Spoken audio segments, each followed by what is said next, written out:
Hello viewers, আসসালামু আলাইকুম and welcome back to my channel. আজ আপনাদের জন্য দারুণ একটি রেসিপি নিয়ে হাজির হয়েছি।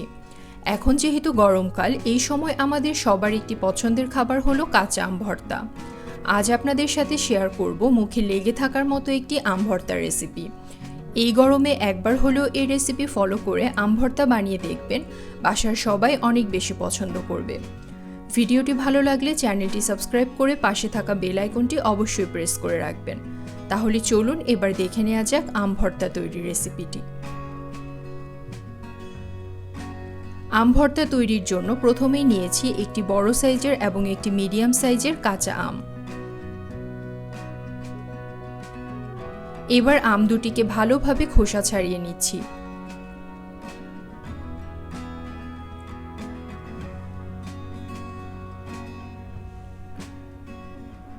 এবারে একটি গ্রেটারের সাহায্যে আমগুলোকে ভালোভাবে গ্রেট করে নিচ্ছি। চেষ্টা করবেন একটু মিহি করে গ্রেট করতে, এতে করে ভর্তাটা খেতে অনেক বেশি মজা লাগবে।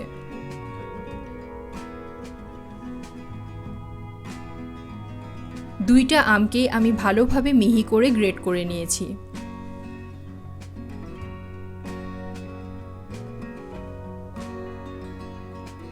এবারে এর মধ্যে দিয়ে দিচ্ছি 2 থেকে 3টি কাঁচামরিচ কুচি। ঝালের পরিমাণটা আপনারা আপনাদের টেস্ট অনুযায়ী বাড়িয়ে কমিয়ে নেবেন। এরপরে দিয়ে দিচ্ছি 1 চা চামচ লবণ, এরপরে দিচ্ছি 3 টেবিল চামচ চিনি। আপনারা শুধু টক খেতে চাইলে চিনিটা বাদ দিতে পারেন অথবা বাড়িয়ে কমিয়ে নিতে পারেন আপনাদের টেস্ট অনুযায়ী। এরপরে অ্যাড করে দিচ্ছি 1/4 কাপ কাসুন্দি। এবারে সব কিছু একসাথে ভালোভাবে মেখে নিচ্ছি।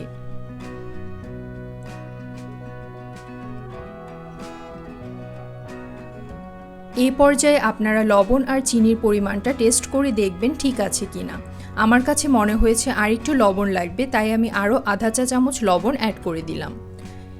এবারে আবার সব কিছু ভালোভাবে মিক্স করে নিচ্ছি।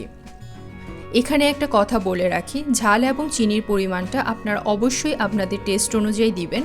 আমি আমার টেস্ট অনুযায়ী ব্যবহার করেছি, আপনাদের টেস্ট অনুযায়ী পরিমাপটা একটু এদিক সেদিক হতে পারে। যাই হোক, সব কিছু ভালোভাবে মেখে নেওয়ার পর আমার আম ভর্তা একদম রেডি। এবারে সার্ভ করার পালা। দেখলেন তো, খুবই সহজভাবে অল্প সময়ে তৈরি হয়ে গেল দারুণ মজার আম ভর্তা বা আম মাখা। এবার গরমে বাসায় অবশ্যই একবার বানিয়ে দেখবেন এই আম ভর্তাটি। আশা করছি সবার ভালো লাগবে।